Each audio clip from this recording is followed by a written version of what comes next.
Lindsey Graham addressed the Southern Republican Leadership Conference, and he made multiple hilarious comments. I want to start here with his personal story, wherein he somehow finds a way to insult Iranians. So a little bit about me. I grew up in central South Carolina, a small town near Clemson University. It was a textile town.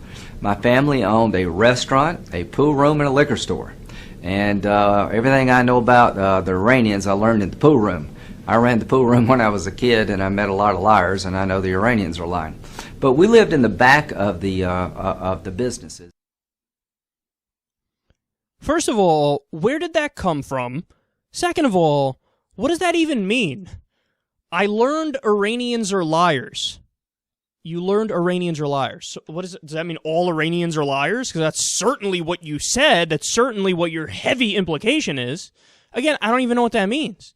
And even if we're being overly kind in our interpretation of what Lindsey Graham was saying there, then what he's saying is, well, don't trust the Iranians in the sense that you shouldn't trust their nuclear deal, the deal we made with them. And he's on the record as being against the nuclear deal.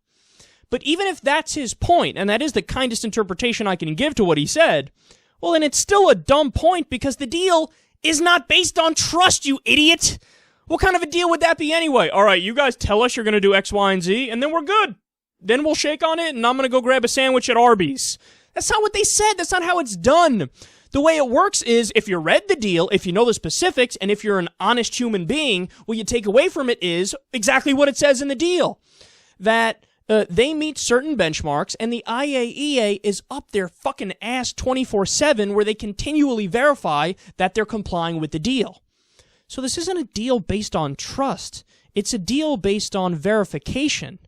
Every step of the way, the Iranians are being monitored. And by the way, they agreed to give up all of their nuclear ambitions. The only thing that they're allowed to enrich uranium for is for energy for their grid and for research. And again, that's being totally monitored by the IAEA, so we'll know if/when they decide to break out and go for a weapon, which they won't fucking do. So, I mean, he's just an embarrassing guy, and you could tell with a guy like Lindsey Graham, it doesn't matter what the empirical reality is, it doesn't matter what any given peace deal says. He's got this mindset of, I'm a hawk, I want war, I kowtow to the defense industry time and time again, so don't even bother with the facts. I don't care about the facts. All I care about is taking my preconceived notions and my ideology of war and imposing it on the facts of the scenario, even if they don't match what I think they are.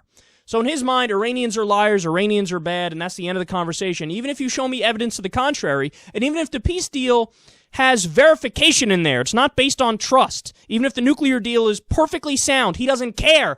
Any deal with the Iranians, he does not believe.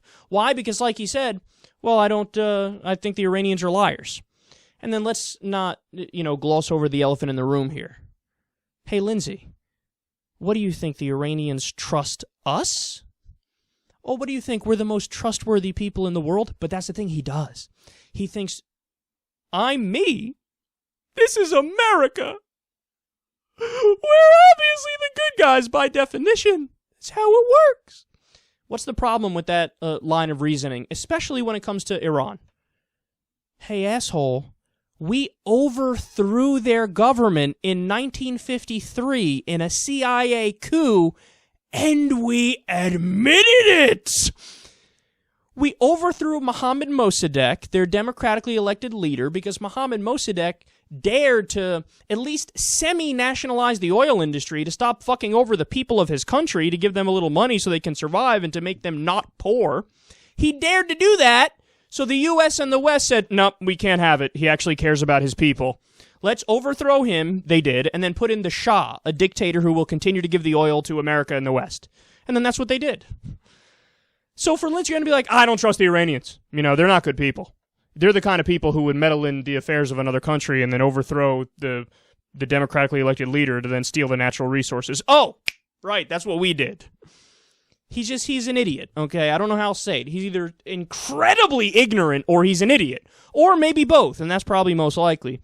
But the thing that's scariest here is that in Lindsey Graham's mind, I think that's sound reasoning.